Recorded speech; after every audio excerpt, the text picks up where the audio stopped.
본 영상은 임상심리사 2급 시험이 처음 실시된 2003년부터 작년까지 약 20년간 3번 출제된 문제들에 대한 첫 번째 영상입니다. 이번 영상은 심리상담 영역의 문제들입니다.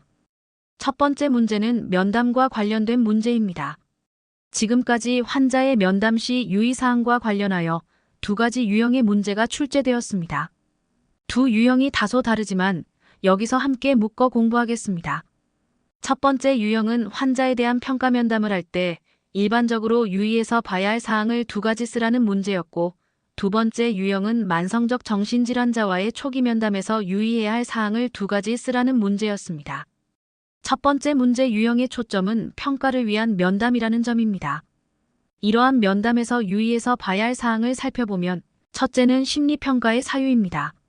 내담자의 부적응 문제 및 의뢰된 사유, 문제와 관련된 환경 및 재활 상황에 관한 정보를 수집합니다. 둘째는 발달사적 정보입니다.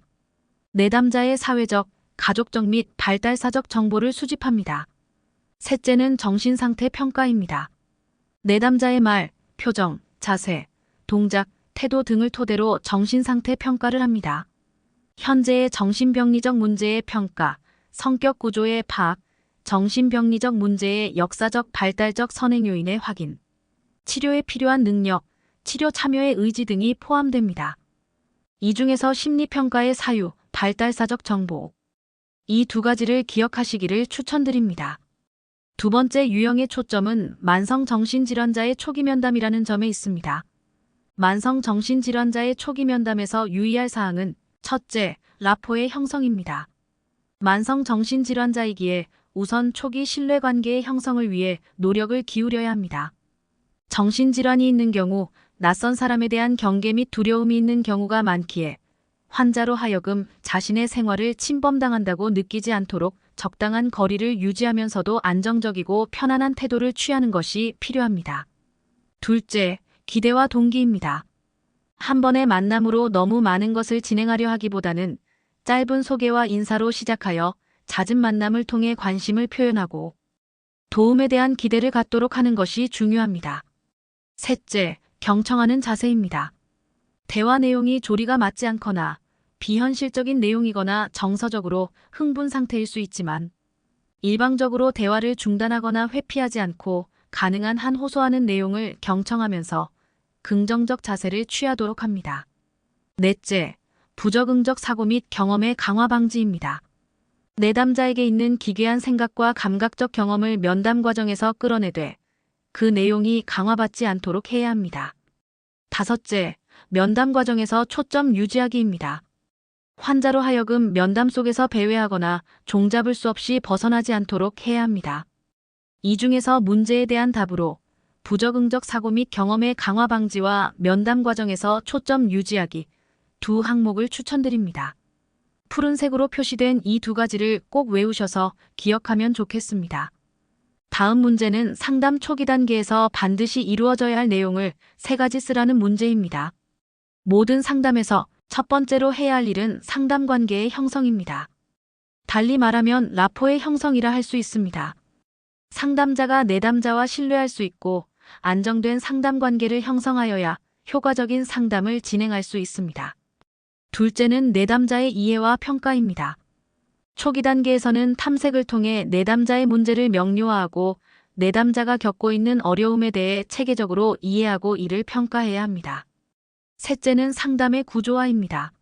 상담 시간, 횟수, 장소, 비용 등의 상담 여건의 구조화와 상담 진행 방식, 상담자 및 내담자의 역할 등과 관련한 상담 관계 구조화를 합니다. 그리고 비밀 보장의 원칙과 예외 사항에 대해 구조화를 합니다. 마지막으로 상담 목표의 설정입니다. 상담 초기에 상담자와 내담자 간의 구체적 상담 목표를 합의하여 설정하여야 합니다. 쉽게 암기하기 위해 상담 관계 형성, 내담자 이해와 평가, 구조화, 목표 설정이라는 핵심 단어를 기억하면 좋겠습니다. 이번 문제는 상담이 종결될 수 있는 상황을 3가지 또는 4가지 쓰라는 문제입니다. 무엇보다도 상담 초기에 내담자와 설정한 상담의 목표가 달성되었을 경우에 당연히 상담이 종결될 수 있습니다. 둘째로는 어떠한 이유로든 내담자의 호소 문제가 해소되거나 변화가 이루어져 더 이상 상담이 필요하지 않은 경우 상담이 종결될 수 있습니다. 셋째로는 외부적인 사건이나 요인의 발생으로 종결이 되는 경우가 있습니다. 즉 개인 사정, 건강 문제, 전학, 이사, 경제적인 이유 등으로 상담을 지속할 수 없는 상황이 발생하면 상담이 종결될 수 있습니다. 넷째로는 내담자에게 더 이상 상담이 도움이 되지 않는다고 여기는 경우에 상담이 종결될 수 있습니다. 즉 상담의 효과성이 떨어지는 경우에 상담의 종결이 고려되어야 합니다. 다섯째로는 상담자와 내담자 간의 라포 형성의 실패로 인해 종결이 되는 경우가 있습니다. 상담자와 내담자 간의 라포가 잘 형성되지 않으면 상담이 효과적으로 진행될 수 없습니다. 이러한 경우 상담이 조기 종결될 수 있습니다. 기타 내담자의 정신질환이 심각하여 병원 치료나 입원을 할 정도로 심각한 경우 등에도 상담이 종결될 수 있습니다. 이 중에 4가지 정도의 경우를 기억하면 좋겠습니다. 이번 문제는 실존주의 상담에서 정상적 불안의 특징을 3가지 쓰라는 문제입니다. 실존주의에서는 정상적 불안과 신경증적 불안을 구별하고 있습니다. 정상적 불안은 바로 실존적 불안으로 불안은 생존하고 자기 존재를 유지하고 표현하기 위한 욕구에서 생겨나므로 인간 생활의 필수 조건입니다. 이를 성장 능력으로 간주합니다. 이러한 정상적 불안은 인간이 삶에서 필연적으로 겪게 되는 것이기도 합니다. 정상적 불안은 신경증적 불안과 달리 인간이 절망에 빠지지 않고 기꺼이 자신의 삶을 더욱 의미 있게 살아가게 하는 원동력입니다. 반면 신경증적 불안은 상황에 적합하지 못하고 또한 억압이 됩니다. 이러한 불안은 건설적이지 못하고 파괴적이며 창조적으로 자극하기보다는 개인을 마비시킵니다. 정상적 불안의 특징은 첫째, 정상적 불안은 직면하고 있는 상황에 부합되는 적절한 반응이다. 둘째, 정상적 불안은 억압을 요구하지 않는다. 셋째, 정상적 불안은 창조적으로 사용될 수 있다. 넷째, 정상적 불안은 개인이 상황에 적절히 대응할 수 있도록 돕는다. 다섯째, 정상적 불안은 일시적이고 시간이 지나면서 자연스럽게 해소된다. 이번 문제는 단기 상담에 적합한 내담자의 특징 5가지를 쓰라는 문제입니다. 단기 상담은 짧은 시간 동안 개인의 정신적, 감정적 혹은 행동적 문제를 다루고 해결하는 상담 기술 및 접근법을 의미합니다. 또한 단기 상담은 신속하게 개입하여 빠르게 문제를 해결할 수 있는 경우에 효과적입니다. 단기 상담에 적합한 내담자의 특성은 교재마다 다양하게 서술되어 있습니다. 이들 내용을 종합해보면 다음과 같습니다.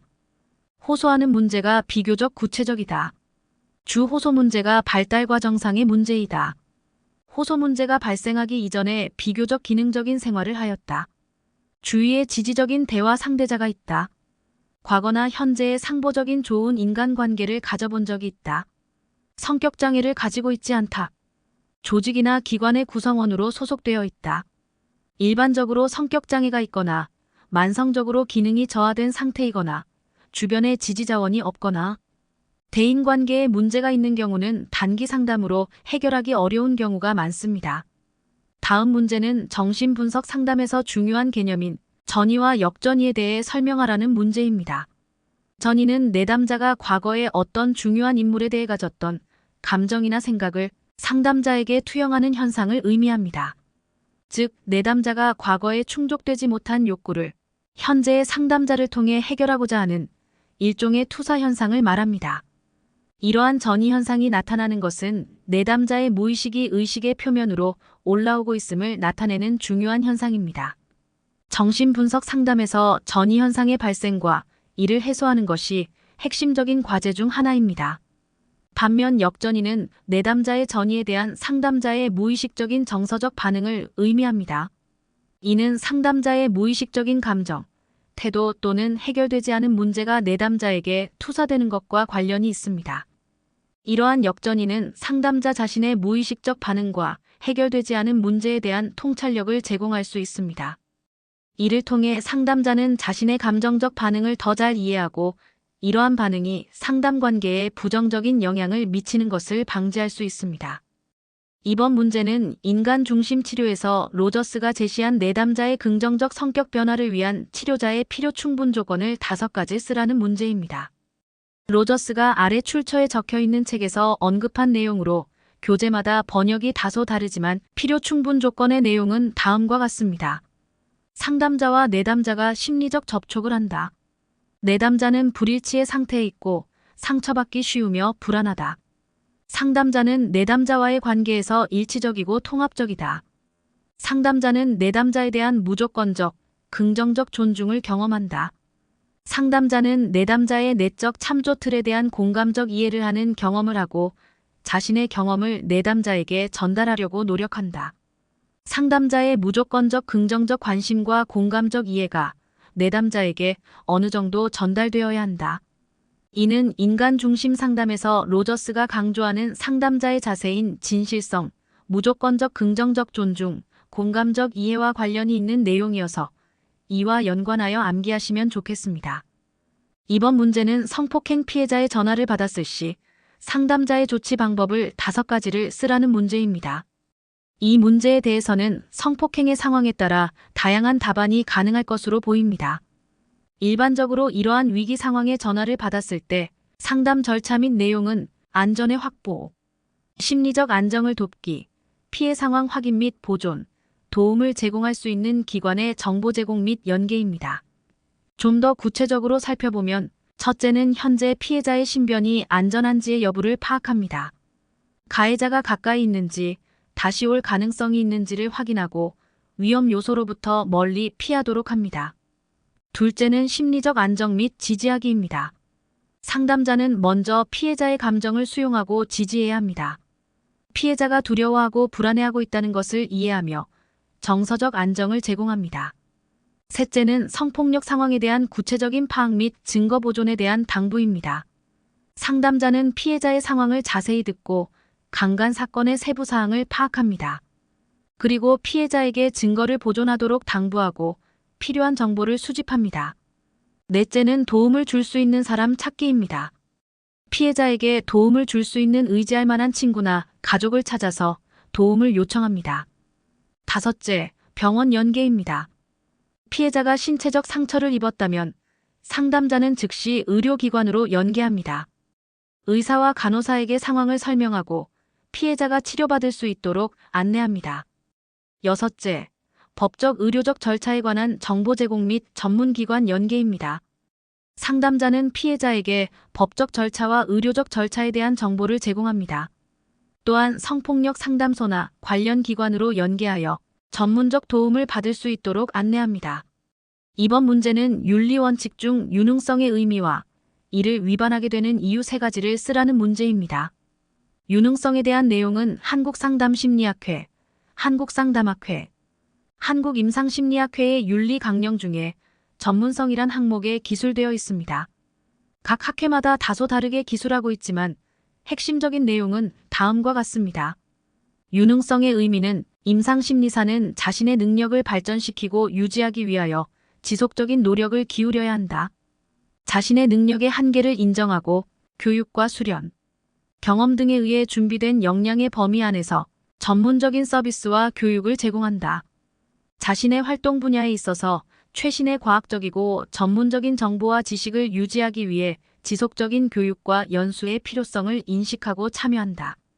자신의 전문 영역 밖의 지식과 경험이 요구되는 서비스를 제공하고자 하는 임상심리사는 이와 관련된 교육과 수련 및 지도 감독을 받아야 한다. 이러한 유능성을 위반하게 되는 이유에 관해서는 임상심리사 필기시험의 보기 문항으로 출제된 적이 있습니다.